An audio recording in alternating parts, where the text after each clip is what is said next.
2025. Perkenalkan, nama aku Naila Syikram Sabdi. Kenalkan, nama aku Aulia Putri Prasetya. Perkenalkan, nama aku Kalisa Nuha. Perkenalkan, nama aku Eka Pertiwi. Perkenalkan, nama aku Alif Fatezova. Yeay! Gimana nih kabar kalian? Semuanya sehat atau ada yang lagi kurang fit? Kalau aku sendiri, alhamdulillah banget aku lagi sehat. Aku juga sehat, alhamdulillah. Aku juga sehat, alhamdulillah. Alhamdulillah sehat.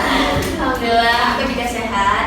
Nah, kali ini kita bukan sekedar nanya kabar, tapi gimana nih kalau kita langsung ngebahas sesuatu yang cukup serius dan relevan dari kehidupan kita sekarang. Temanya rasionalitas dan emosi dalam mengambil keputusan. Nah, bener banget tuh. Karena dalam praktiknya, keputusan itu nggak selalu murni soal logika aja, tapi juga harus diimbangi dengan emosi yang stabil. Oke, gitu. Jadi, tadi kata Naya bener banget tuh. Nah, sekarang kita mau bahas yang lebih dalam, lebih detail lagi nih teman-teman. Gimana kalau misalkan kita ambil tema pengambilan keputusan yang dilakukan sama para pemangku kebijakan.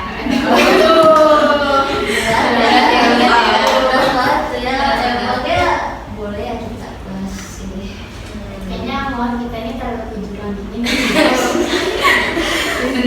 Jujur ya, tapi kita bukannya mau menghakimi kebijakan tertentu sih. Kita cuma disclaimer aja nih, disclaimer. Kita mau ngomongin gimana proses seseorang itu membuat suatu keputusan. Ya benar juga sih, karena kayak misalkan kita lihat juga di kondisi yang sekarang ini banyak banget kondisi-kondisi yang kompleks gitu ya, terutama dalam kebijakan publik.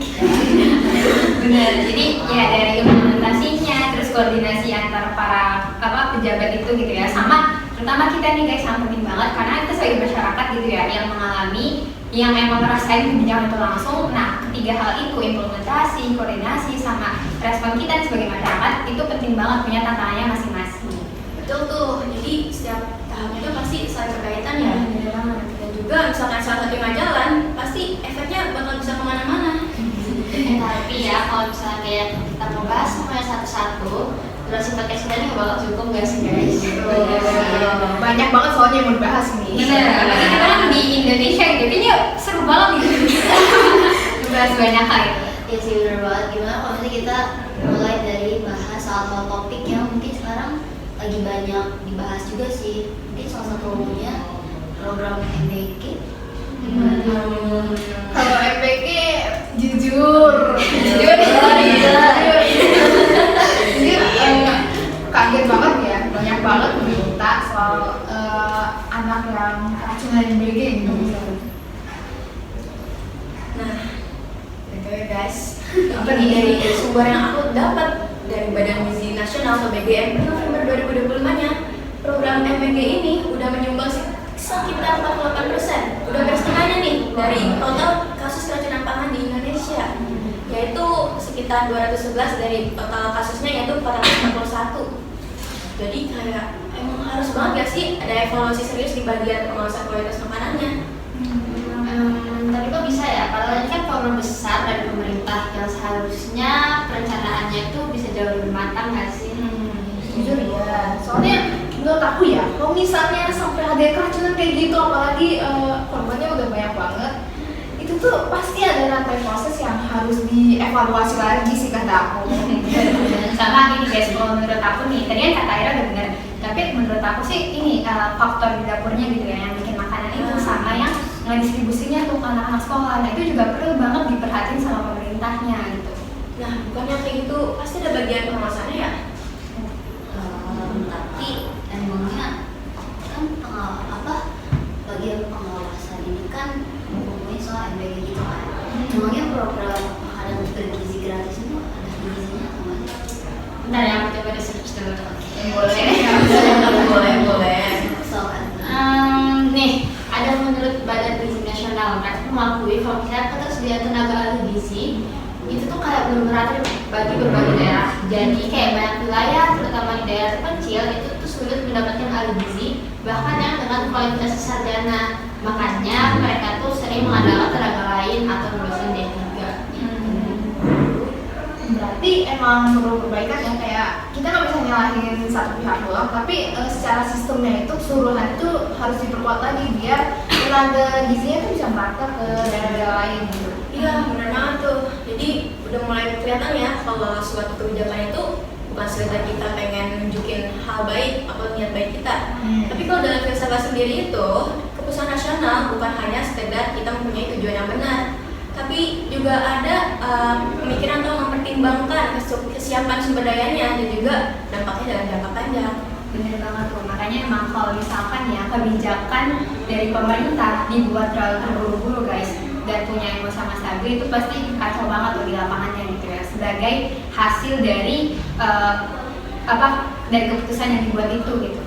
Emangnya dulu tuh MBG ini dibuat untuk apa sih? Sebenarnya ya, kalau misalnya dari sisi rasionalitas, program itu punya tujuan jelas guys, yaitu untuk meningkatkan gizi anak dan mencegah stunting. Nah itu tuh logis dan sesuai dengan kebutuhan masyarakat sekarang. Tapi ya, bukannya stunting itu sendiri banyak banget dipengaruhi sama faktor-faktor lain, misalnya faktor ekonomi, faktor dari kesehatan ibu hamilnya, terus sama pola asuhnya sendiri. Itu gimana? Kalau menurut aku sendiri mirip sih, emang harusnya tuh dicegah dari awal seorang ibu mengandung, terus juga 1000 hari pertama seorang anak itu lahir. Terus bisa juga kita memperbanyak edukasi informatif kepada masyarakat, juga ningkatin fasilitas kesehatannya. Jadi bukannya pas udah terjadi stunting baru dicegah, itu susah sih. Susah itu mah kalau udah kayak gitu. Bener banget. Nasi udah jadi bubur ya kalau kayak gitu. Iya. Sama ini guys, kalau menurut kalian ya kalau gitu, kan tadi kita mau mencegah stunting gitu ya, tapi tadi kita muncul pertanyaan nih kayak, oh harusnya kan berarti dari ibu hamil dong, bukan dari anak istrinya. Nah kalau gitu nih guys, menurut kalian gimana ya kira-kira nih kita bikin keputusan yang kalau misalkan kita membuat keputusan ini tuh bermanfaat untuk kita. Terus kalau misalkan nih pemerintah gitu ya sebagai istilahnya yang punya negara gitu ya, gimana kalau misalkan keputusan yang mereka ambil ini emang benar-benar bermanfaat untuk kita sebagai rakyat gitu. Menurut kalian nih guys, keputusan atau langkah-langkah yang benar itu gimana sih kira-kira? Sebenarnya sederhananya sih, kita bisa mulai dari identifikasi dulu nih masalahnya itu apa, inti masalahnya. Terus kita juga bisa langsung mengumpulkan semua informasi dari masalah-masalah itu. Kalau misalnya kita udah tahu semua masalah kan kita bisa mencari solusi atau keputusannya kan. Nah tapi kita harus juga mempertimbangkan keputusan ini. Kita harus lihat manfaatnya tuh kira-kira apa, terus faktor jangka pendek dan juga jangka panjangnya itu apa aja. Cuman sebelum itu semua jadi, kita juga harus bisa mengendalikan emosi kita sebelum buat keputusan itu. Kalau misalnya kita bisa mengendalikan, ntar ya keputusannya sia-sia atau mungkin nggak berjalan dengan baik gitu kan. Kita harus bisa mengendalikan itu supaya keputusannya itu bisa lebih bijak untuk kedepannya sih. Benar. Tapi masalahnya ya kalau misalnya emosi seperti tekanan politik atau tuntutan publik itu terlalu dominan, tahap-tahap personal itu jadi bisa nggak bekerja itu tau guys. Nah sebaliknya, kalau misalnya fokus ke logikanya doang tapi nggak ada empatinya, itu nanti kebijakannya itu bisa kehilangan yang namanya sensitivitas sosial. Kayak nggak peka gitu kali ya. Iya benar. Ya mungkin pemerintah perlu memperkuat program itu juga kali ya supaya hasilnya bisa jauh lebih maksimal gitu.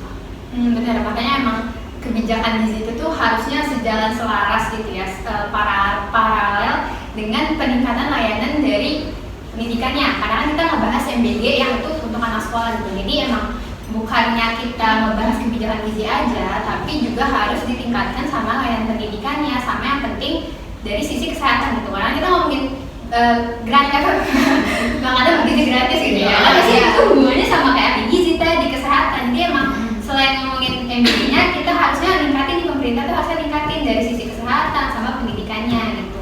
Ya tapi sebenarnya kita juga paham sih ya, karena kayak pemerintah pasti punya batasan anggaran dan dia juga harus bisa membagi prioritas mereka juga sih. Nah, mungkin yang niatnya tuh baik, tapi implementasinya aja yang kurang matang. Nah benar banget itu. Setuju sih aku. Iya, makanya kalau untuk buat kebijakan tuh kita harus mikirin lagi, perhitungin lagi resikonya, pengawasannya, kualitasnya, dan juga paling penting tuh dampaknya dalam jangka panjang. Benar. Sama ini sih, emang kalau misalkan kita ya sebagai individu, terutama pemerintah, kalau misalkan kita nggak punya emosi yang matang gitu ya, emosi yang stabil, pasti nih kebanyakan ya orang tuh bakal menghasilkan sebuah keputusan yang itu tuh cenderung impulsif gitu teman-teman. udah impulsif, terus misalkan tadi nih nggak terkoordinasi benar gitu, jadinya keputusan atau kebijakan yang dihasilkan dari pemerintah untuk kita nih sebagai masyarakat malah kayak nggak tepat sasaran gitu, kayak misalkan nimbulin masalah baru bukannya nyelesain masalah utamanya gitu.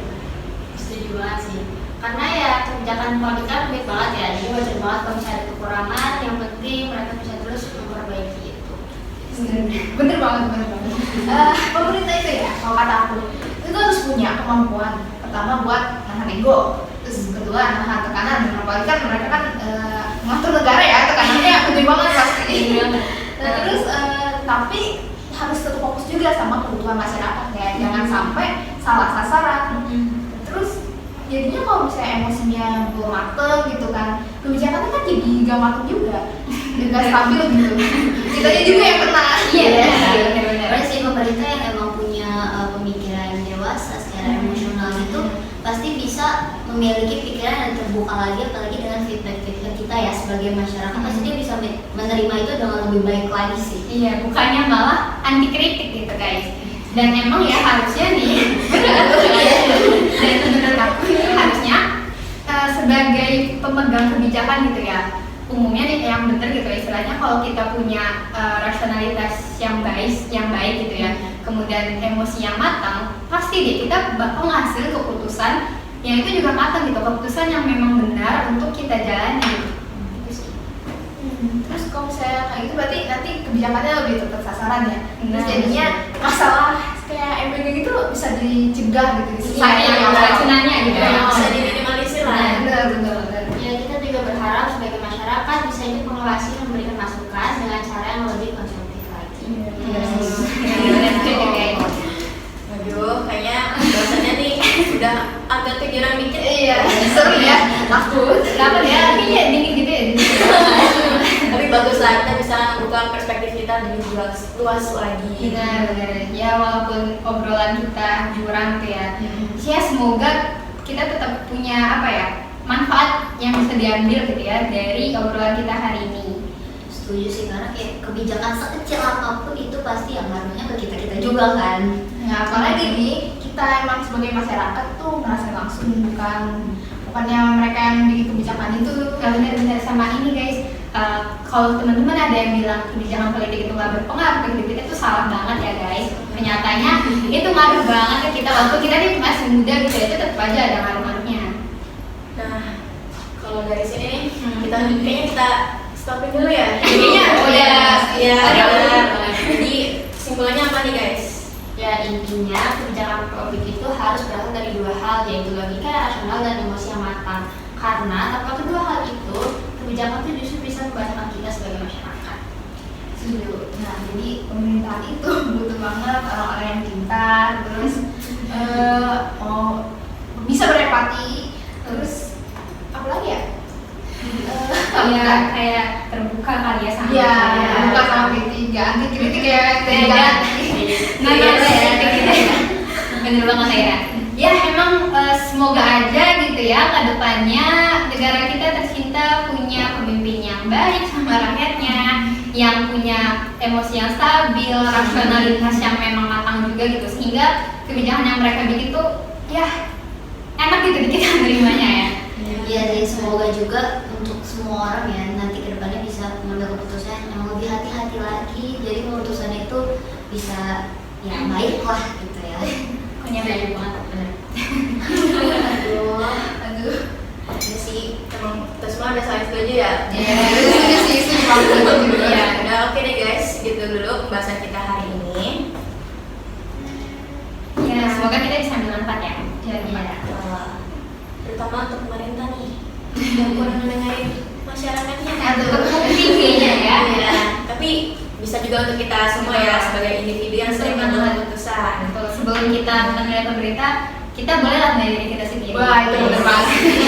Ingat guys, pilihan itu banyak. Hidup ini tuh penuh pilihan, tapi kalian harus bisa pilih yang terbaik untuk diri kalian. Setuju banget sih. See you guys. Dadah.